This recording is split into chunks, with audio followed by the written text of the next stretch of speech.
Hey guys, today I welcome Jason Taft. Jason is the Director of International Field Ministries and Discipleship at Samaritan's Purse. He now leads the global staff team responsible for building and partnering with volunteer teams and ministry leaders in more than 110 countries to effectively share the gospel with 10 million children through shoebox gifts. I remember when Operation Christmas Child was just getting started years and years ago, and to now know that you guys are reaching so many people is incredible, Jason. Yeah, it's been a huge blessing. We're a project of Samaritan's Purse, and for 27 years, Carl, we've partnered with the Lord in establishing really what I like to call a global pipeline for the gospel, in partnership with arguably the largest volunteer network in the world, which is the local church. Yeah. Going into the darkest, hardest to reach corners in over 100 countries every year, equipping local believers with what we call a gospel opportunity in the form of a shoebox gift, providing them with just a greater platform to give as many children as possible the opportunity to hear and respond to the gospel, be established in their faith through our 12-lesson discipleship program called The Greatest Journey, and just be equipped and mobilized as agents of mission into their communities. That's what we're all about. That's what we're excited about doing. And I love that that's the heart of it. It's one thing to do a very nice thing for someone, but this is a lot more than that. You guys, you're sharing the gospel with these kids. It's really an opportunity to not only share the gospel, but to move into discipleship, right? Well, That's right. Walk me through that a little bit. Yeah, so we want to go beyond the box, and really, we really are an equipping ministry. I don't think many people recognize that. But we really are trying to live out Ephesians 4:12 of equipping the saints for acts of worship and service, and in this case, equipping the local church for not only opportunities to do evangelism, but to move into more of a long-term discipleship relationship with a child, and Lord willing, seeing that multiplied around the world. Again, all in partnership with about 70,000 local churches, and we train about 200,000 teachers every year to follow up with children who have received a shoebox gift and encourage them to participate in the Greatest Journey discipleship program. If kids graduate, they get a Bible in their local language, and we really just feel like we've set them up, not only the children, but also the local church, to really have a long-term impact in the lives of these children. Well, maybe we jumped too far ahead. Maybe let's take a step back for those who have not heard of Operation Christmas Child. Give me, and you just did a little bit, but give me an overview of what it is, and maybe how me as a pastor, worship leader, comm director in my church, how can I get involved in the project? Sure. Yeah. So we really are a project of evangelism, leading to discipleship, leading to hopefully multiplication around the world. So we're working in 110 countries around the world. Again, just coming alongside, equipping about 70,000 churches and ministry partners around the world with really a platform to be able to step into their community, maybe cross that proverbial river or bridge into that community that maybe they either didn't have the courage to go into or just didn't have an access point. And the shoebox gift really has provided that, like a key into kind of a closed community. And we want to see kids not only have the opportunity to hear the gospel in a child-friendly way through a trained ministry partner, but again, to be able to enter into a discipleship relationship with a trained teacher that's part of that same church, what we call a ministry partner team. And we're doing that on a global scale to the tune of 10 million gospel opportunities every year. This past year, we had over 4 million children going through the Greatest Journey discipleship program. So we really are sort of a catalytic ministry. I mean, there's a lot of other things that certainly churches could do with children, but we want to be kind of on that front end of helping the local church sort of gain access into some hard places. And we're not just going to the easy places. We want to go to the hardest to reach, the darkest corners. Those less than 3% evangelical people groups even are certainly close to our heart. And so, yeah, it's I think right now, maybe more than ever, we feel like we're in the middle of a spiritual battle for the hearts and the minds of the next generation. I don't think anybody denies the reality that we're in some dark days here in this country, but certainly around the world. And I think you throw COVID in there. Children now more than ever really need to tangibly experience the hope and love that I think we all believe can only be found in the gospel of Jesus Christ, and to see the local church, again, mobilized and equipped to be the hands and feet of Jesus during these days is really just an honor and a privilege to be a part of that, not only around the world, but also just here in the U.S. So you mentioned COVID. How are you guys, what are some creative ways that churches and you guys are doing things a little bit differently because of the pandemic? Sure.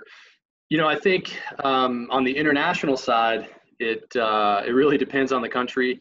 COVID kind of hit right in the middle of our distribution and discipleship season. So March is really where the ministry is really happening on the international side. And so we paused ministry for a few weeks just to allow our teams to really focus on their own countries and their own needs.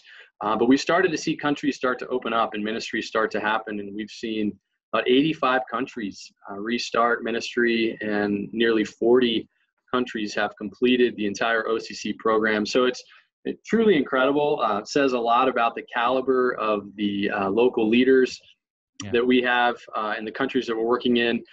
Certainly here in the U.S., we've had to be very prayerful and certainly had to get creative. But, Samaritan's Purse, we always move forward in faith, and we're planning to collect OCC shoebox gifts in over 4,000 locations across the U.S. This year, with each one offering a curbside drop-off option. So that's new. But we invite anyone planning to drop off shoeboxes during National Collection Week, which is November 16th through the 23rd, to find answers to any questions they have on our COVID-19 webpage, which is samaritanspurse.org/OCC.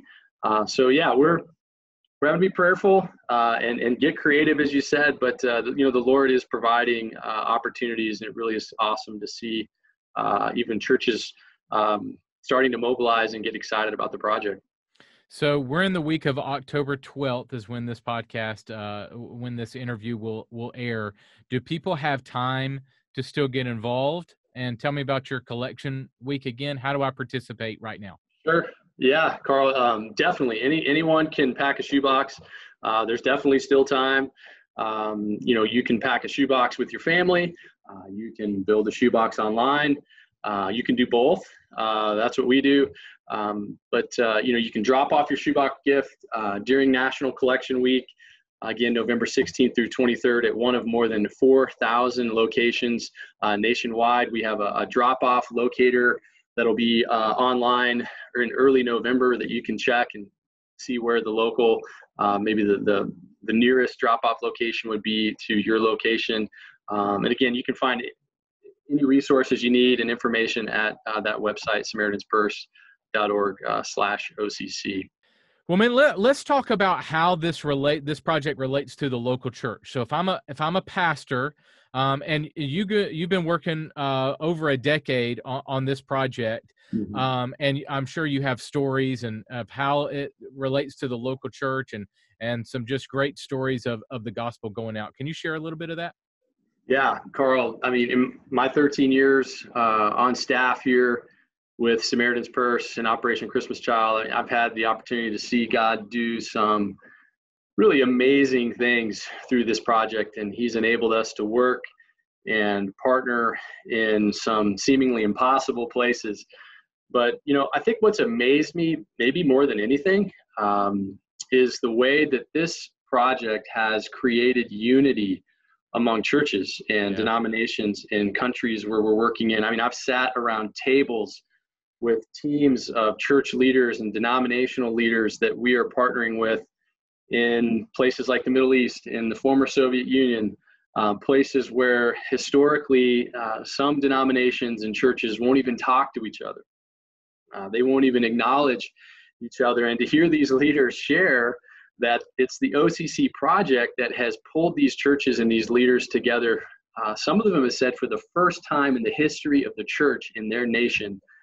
And that just like blew me away. I mean, that's a bold statement to make, but I think it communicates something that I think pastors and churches here in the States, for sure, from different backgrounds, different denominations can appreciate, and I think we all probably long for, and that is to put aside those secondary issues and really come together around a primary common purpose and mission, and that is to see the next generation transformed by the gospel, to literally change the course of history in our nation, in these nations that we're working in.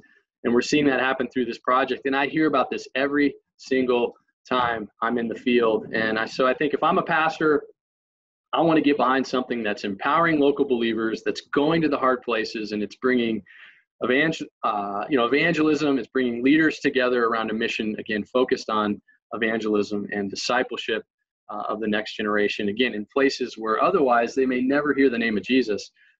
So I love it. This project is truly going to the hard places, and it's bringing people together who otherwise would not come together and work together for the mission that really matters. And that's to see children have the opportunity to hear the gospel and respond and be established in their faith and be equipped to go out and be those agents of mission. And as we live in this spiritual battle for the hearts and minds of the next generation, I think I could think of nothing greater than that I could invest my time in than that. So, yeah, it's really awesome to see the unity that it's brought.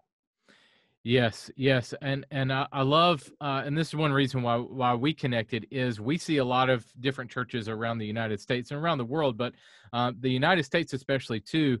A project like this is really something that we can all get behind, especially when we might be, divided over certain things, whether that's politics or other things.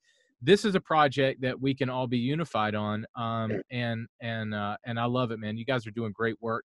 The website is SamaritansPurse.org/OCC, SamaritansPurse.org/OCC. And Jason, you have some additional tools on that site too. So if I'm a pastor and I want to see, set some goals for my church and calculate, all that kind of stuff, you want to tell me about some of the tools that are on the site that I can use with my team as well?